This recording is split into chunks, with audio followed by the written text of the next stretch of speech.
Hey, good morning, everyone. Hope you're doing well. My name is Michael. I am a freelance SEO specialist and web designer. I am based out of Kamloops and Vancouver, British Columbia. Today's presentation is going to be on improving your WordPress website for better visibility. So this is for the beginner to intermediate user, also any business owner that may have started their website themselves. And they may have skipped a few steps or may have done a few things incorrectly. This is mainly geared towards WordPress, but some of the things I'm going to talk about, just like the content and URL structures, that can apply to other platforms such as Wix or Squarespace or whatever you may be using. That is consistent across all the platforms. So a little bit about me. I've been doing this type of work for the past 7 or so years. I've worked at multiple different marketing agencies in British Columbia, as well as remotely in the United States. So you can see a list of my points and credentials to the right. I spoke about this in my last video, so I'm not going to go over them. But if you did want to pay attention to a point, pay attention to the very bottom one, new software development project 2026. So a friend and I, a friend and I are coming out with some new software very shortly. I can't say too much about it, but I know it's going to be very beneficial. It's going to help a lot of people, and it's going to be amazing. So on to the WordPress stuff now. So these are the mistakes I see very frequently. Either it's someone who tried making a WordPress website themselves, or they had someone else make them a website years ago, and maybe they just weren't aware of the proper fundamentals that you should be applying to your website. So let's start with the first point: disastrous URL structures. So when you create a new URL for your website or a web page, you want it clean and short.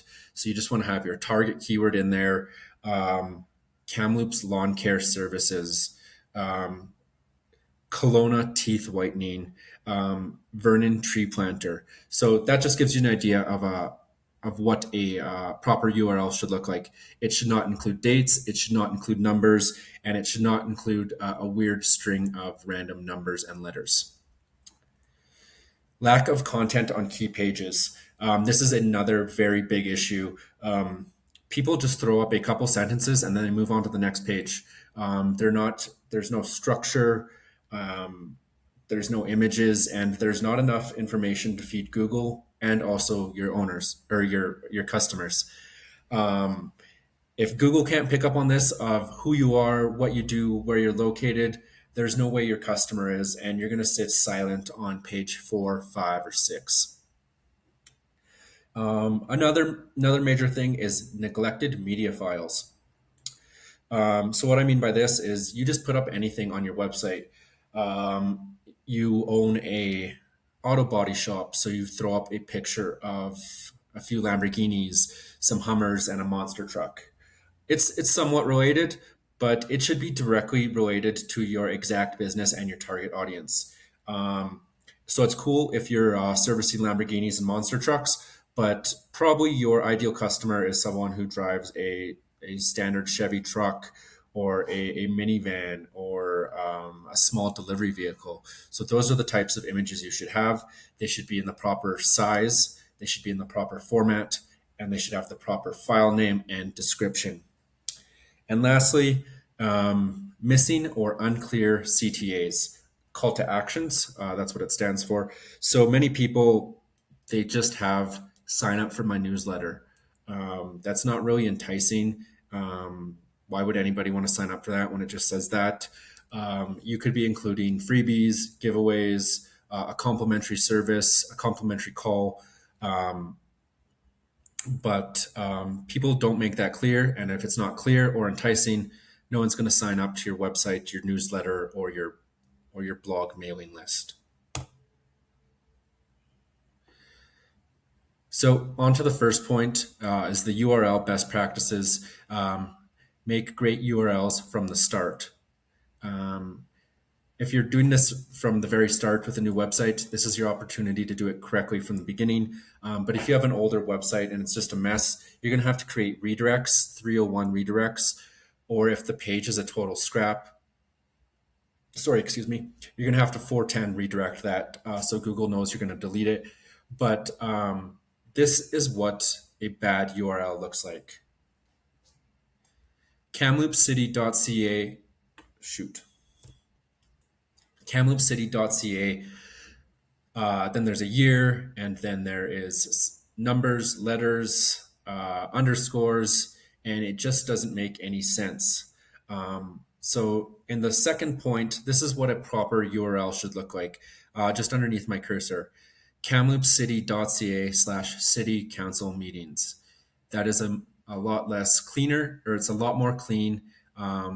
There's not all the extra stuff, and people know exactly what the URL is they are clicking on.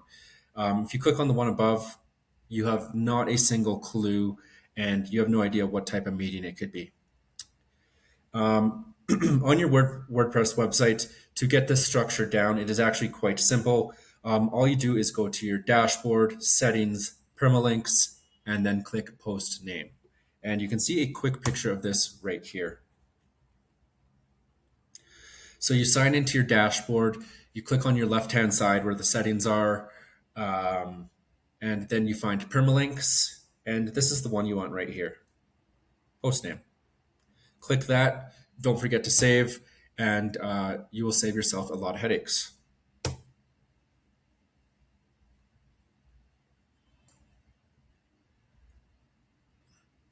So the next point is enhancing the content on your page. You're going to have to do better than a couple of paragraphs. You're going to have proper headings. So one H1 heading per page, and it's going to tell Google exactly what the page is about. And then the rest can be H2s, H3s, H4s. And it all should flow logically, and it makes sense. So I have an example below. If you own a training gym, and on your main service page, you want to talk about all the different types of training you offer. So do you offer bodybuilding, sports-specific training, strength training, or CrossFit? You could include bits of information on each of those to build out the page. And then each one of those pages should have its own specific page. And then if you are in a specific city, you could attach that on to feed Google a little more information as well as your location.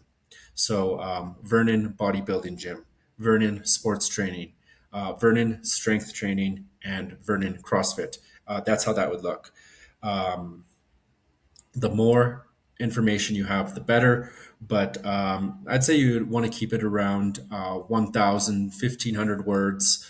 But it is all dependent on the industry that you're in and your competition. Some pages may require less, some pages require more, but overall, it is better to have a good chunk of information. But then when you're crossing boundaries into different topics, that's a good time to make a new page. So here are a couple of things that I just mentioned. Paragraph length, you want to have nice and short paragraphs, 2-3 sentences, maybe even 4. You want to have the proper structures, H1s, H2s, H3s. And one thing that's super important right now is having a key takeaway section, or don't miss this, or too long, didn't read. You want to keep it to 100 to 200 words and give a very brief but concise breakdown of what the article is about. This can help you for the main page of Google, for people also ask questions, the AI answers, or even some of the LLMs may pick this up. So Google Gemini, ChatGPT, Claude, and whatever else is out there. Another big thing right here is links and schema markup. So on each of your pages, you want to make sure you have links going to other pages on your website.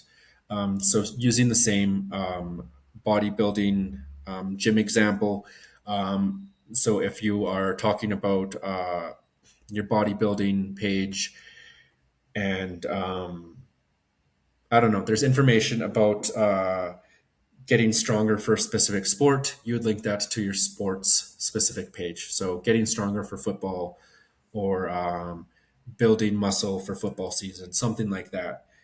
Schema markup. I've made many posts about this on my Instagram and TikTok, but it is code behind the scene that gives Google extra information about what your page is about. You can you can jam pack this with very, very important information. And if you do it yourself, as opposed to using a Google plugin, a WordPress plugin, you can get much more information out there. But if you're unsure how to do that, just go with a WordPress plugin like Yoast, RankMath, all-in-one SEO, and there's many more, but those are the ones I am most familiar with. So this one is optimizing your media files, so your images. You always want to ensure that you have the proper size, just so it fits perfectly on your website and looks better.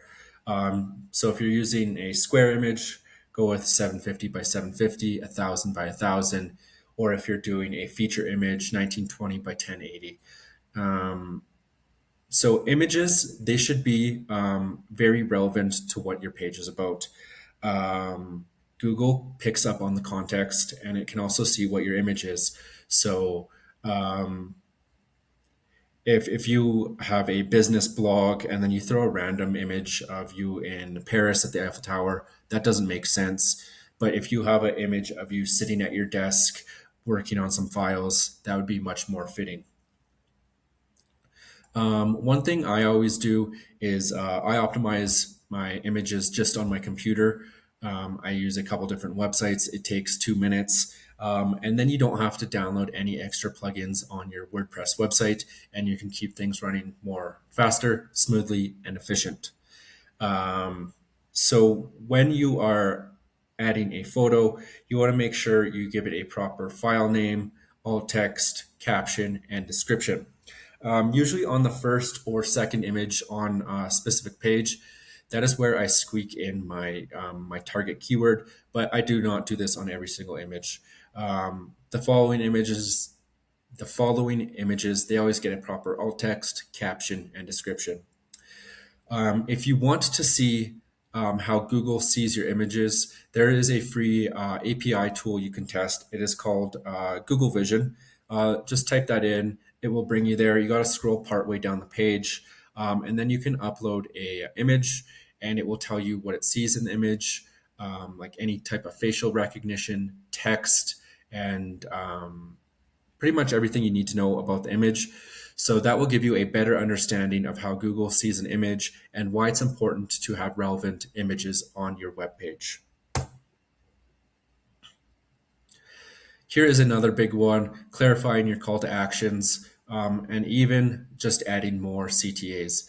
Many people just have their little newsletter at the bottom, sign up for my newsletter, but you can add them wherever you want. So you can add one in your hero section, in the middle of your page, at the very bottom, in your footer, or even in the sidebar. It's up to you, but you can definitely have more than one.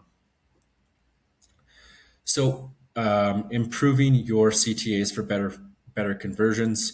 Don't just have sign up for my newsletter. Offer them something.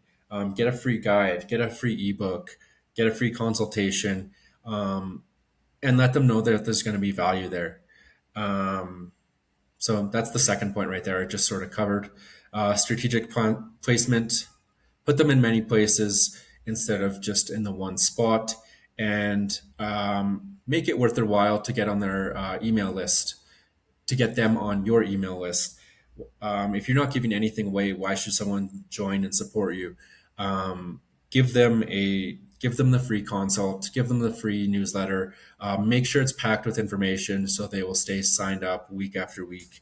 And then that's a good way to build out your list. And then after 6 months, a year, 18 months, you may have 300 or 500 different people on there that could be willing to buy services or a product from you. So that's all I got for you today. Thank you very much for tuning in. Me and my robot gangs appreciate it a lot. If you want to contact me directly, here are the best way. Whoops. Here are the best ways. Michael at mcwebstudio.ca.